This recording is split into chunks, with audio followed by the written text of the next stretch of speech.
দেখ ভাই আমি তোর জন্য কি এনেছি। হ্যাঁ ভাই, এখন আর আমি ভয় পাবো না। নে ভাই এখন টেস্ট করে দেখ। ভাই এটা তো ভূতের গাড়ির মতো দেখতে লাগে। হ্যাঁ ভাই, আর এই গাড়ি দেখে সবাই ভয় পেয়ে এখান থেকে পালিয়ে যাবে। হ্যাঁ ভাই, আমাকে দুইটা কুত্তা তাড়িয়েছিল, আজকে থেকে কুত্তাগুলো আমাকে ভয় পাবে। হ্যাঁ ভাই তাড়াতাড়ি চালা, আমি দেখবো। হ্যাঁ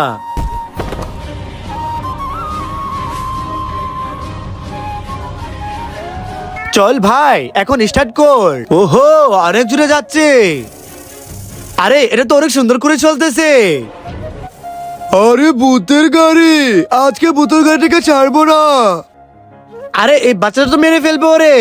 তার আগে তুমি যদি শয়তানকে ঘৃণা করো আর মাকে ভালোবাসো তাহলে ভিডিওটি লাইক করে চ্যানেলটি সাবস্ক্রাইব করে দাও। আর যারা শয়তানকে ভালোবাসো তারা লাইক সাবস্ক্রাইব করার দরকার নেই, কমেন্টে লিখো আই লাভ ইউ মা। এই ভূতের গাড়িটাকে মেরে গাড়িটাকে আমি নিয়ে নিব। গেলাম রে। ওর সাথে তো ঠিকই হয়েছে।